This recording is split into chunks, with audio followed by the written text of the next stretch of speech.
everyone. Today I am here to discuss with you about the changes around us or the changes which occur in our daily life. It looks like magic, but basically change is a law of nature. Everything around us has to undergo change gradually with time. So here, first of all, I'm going to discuss with you about the general classification of changes, the changes which occur in nature, and how we can classify them, that I'm going to discuss with you. And then one classification we have in detail, that is the classification on the basis of physical and chemical properties. So physical and chemical properties, changes can be classified into two types: physical change and chemical change. So physical and chemical changes we are going to discuss in detail. Now, first of all, I'm going to discuss with you the general classification of changes or the type of changes which occur around us. So first of all, changes can be classified into two types on the basis of whether they can be changed again or they can be reversed back or not. So here, first classification is the change can be classified into two types. One is known as reversible change and the second one is known as irreversible change. Reversible, as the name suggests, reversible changes are those changes which can be reversed back by reversing the conditions. By changing the conditions, that change can be reversed back. For example, if we have ice, if we want to change this ice into water, what we will do? We will take this ice out of fridge and we will keep it on table. And when we keep it on table, slowly and slowly, by getting temperature from the atmosphere, this ice will change into water. Now again, if I want to do another magic, what I will do? I want to change this water into ice. What I will do? Now here, by heating it or by taking it out from the refrigerator, ice can be converted into water. Now reverse of this, as I have told you in the definition, reversible change. So now water, if I want to convert it into ice, what I will do? I will take that water and I will keep it inside the fridge. So generally we can say that ice on heating can be changed into water and water on cooling can be converted into ice. So this is how we can say that changes are reversible. They can be reversed back by changing the conditions. Those changes are known as reversible changes. Now second, we have the type of change in the first classification. Second change is irreversible change. Ir means not. Reversible means the change which cannot be reversed back. Those changes which cannot be reversed back by reversing the condition are known as irreversible changes. For example, if I am having milk, so I want to convert this milk into curd. So when I will change this milk into curd by the process called curdling of milk.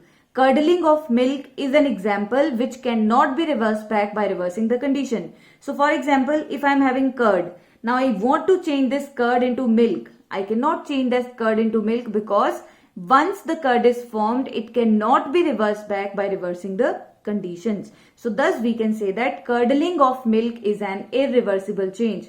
Another example, when seed will change into plant, growing of a plant or germination of seed, that is also known as a type of irreversible change. Why? Because once the seed change into plant, that plant, it can give rise to new seeds, but it will not change into the seed or the seed from which it has originated. So thus we can say that those type of changes are known as irreversible changes.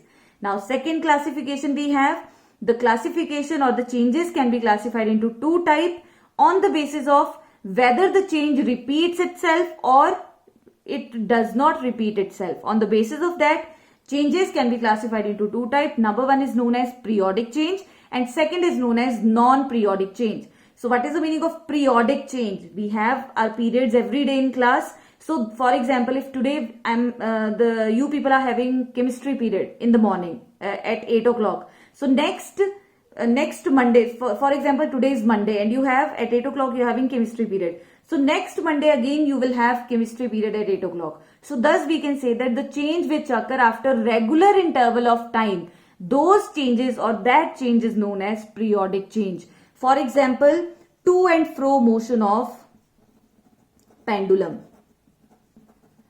To and fro motion of pendulum. What is the meaning of to and fro motion? For example, this is a pendulum. Now once it will move in this direction and then it will come back. Now again it will go here, again it will come back. So this type of motion is known as to and fro motion. So to and fro motion of pendulum is a type of periodic change. And the other example is phases of moon. Phases of moon. So this is also a type of change which can be seen again and again, which can be repeated again and again after regular interval of time. That change is known as periodic change. Now second type of change is known as non-periodic change. The change which does not occur after regular interval of time. That change is known as non-periodic change. For example, melting of ice. Melting of ice. So it is not a type of periodic change. Why? Because if the temperature will be more, then suddenly ice will change into water, ice will melt. But if the temperature will be low, then what will happen? It will take time to change into ice. So there is no fixed interval of changing ice into water. So thus we can say that melting of ice is an example of non-periodic change. Now third type of classification, or the general third type of classification of changes we have. Number one is known as desirable change. Other one is known as undesirable change. So this classification is on the basis of whether the change is useful for us or it is not useful for us. On the basis of that, changes can be classified into again two types. Desirable change. So from the name you can identify desirable. Desirable means which occur according to our will. So those changes which are useful for us, those changes are known as desirable changes. And the changes which are not useful for us, they do not occur according to our will, those changes are known as undesirable changes. For example, if we talk about curdling of milk, we know we love to eat curd. So curdling of milk, it is according to our desire. So that is why this change is known as desirable change. Growth of a plant, that is also a type of desirable change because it also occur according to our will. And that is useful for us. So that is why desirable changes, the changes which are useful for us are known as desirable changes. And the second one is undesirable changes. The changes which are not useful for us and they do not occur according to our will. Those changes are known as undesirable change. So the best example is spoiling of food. Okay, so spoiling of food, if food spoils, then that food we cannot eat. So thus we can say that it is not according to our will. So those changes which do not occur according to our will or the changes which are not useful for us, those changes are known as undesirable changes. Now here I am going to give you one example. So one example is decomposition of dead animals. This example is very, very important. So try to understand it. Decomposition of dead animals. So if in paper they will give you example, decomposition of dead and decaying matter. So if they will write it in open, so you know that in open decomposition of dead and decaying animal, it is not useful. So we can say that that is a type of undesirable change. But if they will write decomposition of dead and decaying matter, okay, they will not mention the term that in open, then you will write it is a type of desirable change because everything for example, after the death of animals, they have to undergo decomposition. Then only they will be circulated in the atmosphere. The nutrients will go in the earth or they can be circulated again and again. So that is a type of decomposition of dead and decaying matter. It is a type of desirable change, but when it is not in open. But when it is in open, then it will cause foul smell will come, or it will harm the environment, or it will make environment dirty. So that is why in that case undesirable change we can consider. So if dead and decaying matter in open area, then it is a type of undesirable change. But if in paper question comes decomposition of dead and decaying matter, so that is a type of desirable change. Okay.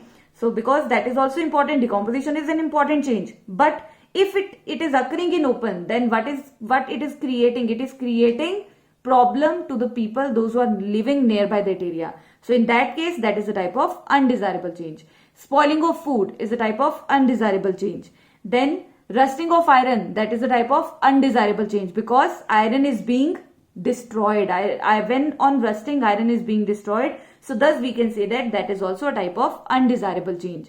So these are the few changes which we have studied on the basis of general classification of changes. Now, in this case, in the classification only, the fourth type of classification we have, the changes can be classified, or the change can be classified into two types, which is the broad classification, and we are going to discuss here in detail.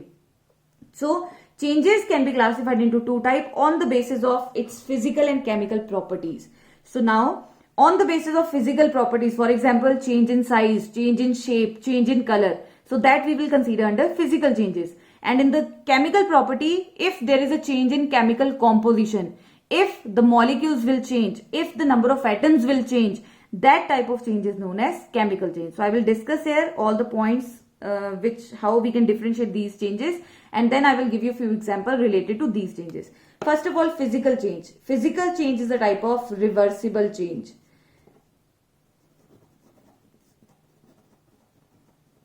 So it is a type of reversible change, and chemical change is a type of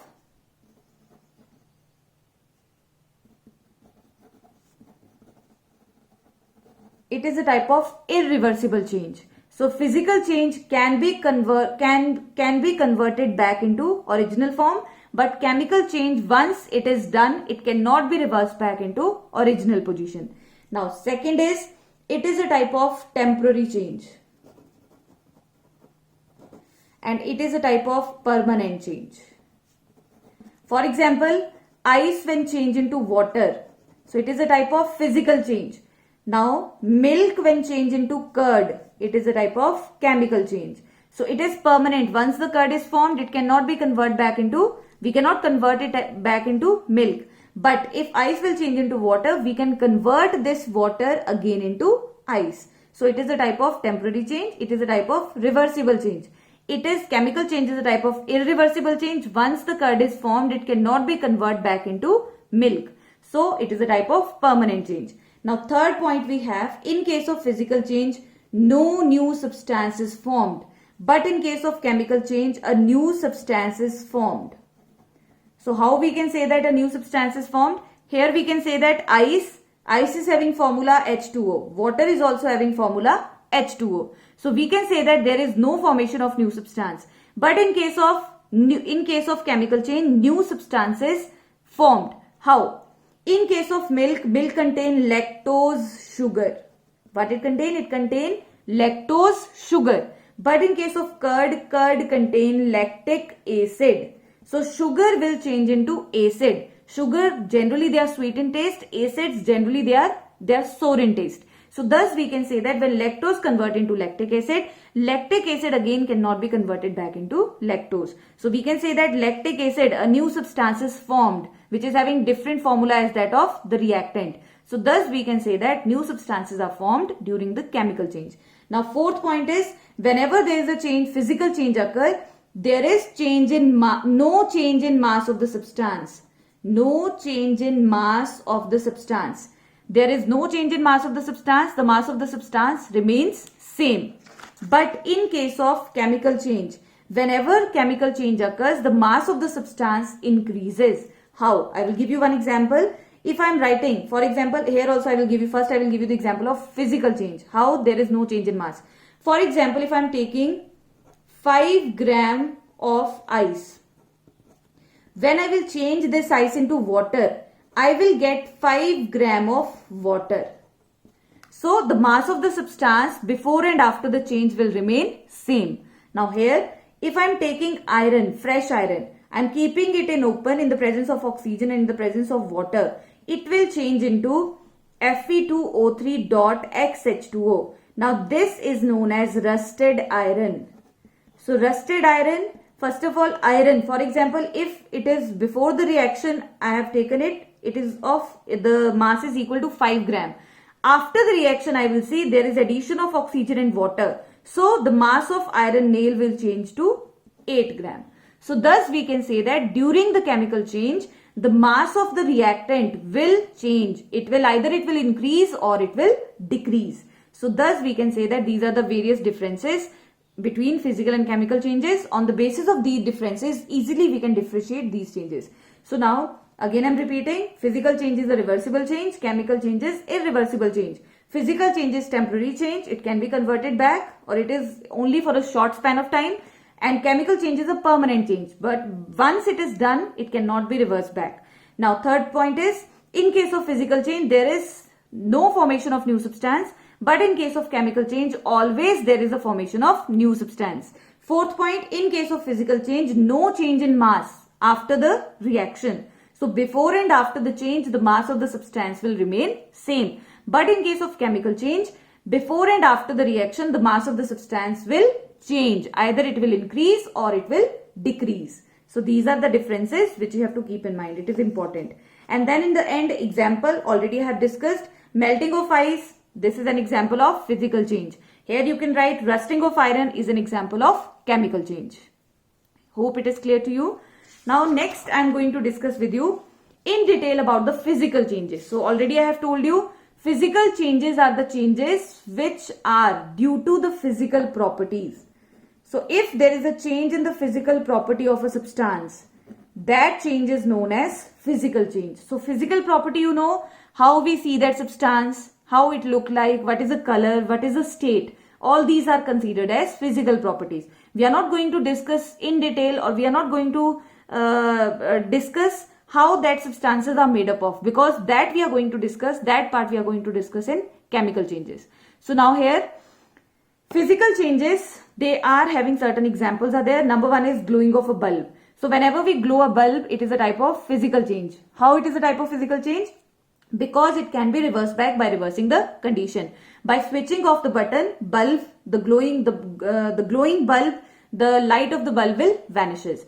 And then next is thermal expansion of a substance. Thermal means heat, expansion means increase in size. So thermal means in the presence of heat energy, expansion means increase in size, or the volume will increase. Increase in volume, that is called expansion. So whenever we provide heat energy to a substance, it will increase in size. And whenever we reduce or whenever we remove that heat energy, the substance again it will regain its shape. For example, if a metal ball we have, what we will do? We will heat that ball. After heating that ball, what we will see? The size of the ball will increase. And then what we will do next? We will take that ball and we will put that ball in water. When we put in water, again the temperature will come down. So we can say that again the volume of the ball will change. So thus we can say that thermal expansion of a substance, and it is a type of physical change.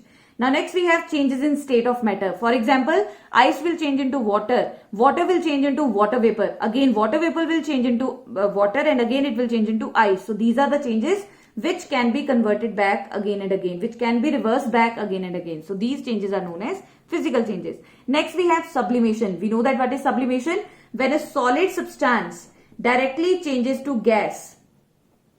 So, and gas directly changes into solid without liquid state. So that situation is known as, that process is known as sublimation. So sublimation, change of naphthalene ball. Once the naphthalene ball, if we take naphthalene ball in a container and we heat it, after heating, we will not open the container, otherwise the fumes will go in the atmosphere. So we will keep it in a container, and then after cooling the vapors, again it will change into naphthalene ball.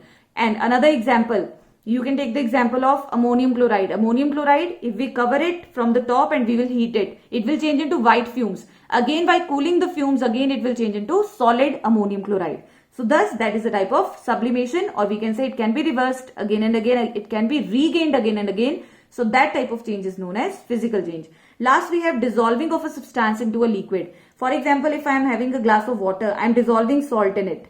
Now salt when get dissolved in water, we will not be able to see salt. Okay. Why? Because salt will take the place in between the intermolecular spaces of water. So this salt, after making the solution, what we will do? We will heat it again. And after heating, water will evaporate, and what we will find at the bottom, again we can get that salt from the solution. So after making the solution, it can be changed into solute and solvent again. So that is why this change can be reversed back, or we can regain the substances, or we can get the substances after heating it, after making the solution and after heating it. Those changes are known as physical changes, because we can get salt again. First we are going to dissolve salt in water. After dissolving it will make a solution, and after the heating it, again that solution can be changed into water and salt. So thus we can get salt again. So this is dissolving a substance into a liquid, is a type of another physical change. So this is how we can explain physical changes by taking various examples. So hope it is clear to you. Any doubt, any difficulty if you have, you can write in the comment section. And for further notification, you can subscribe and like this channel, and easily you can get notification. Thank you so much. Have a good day.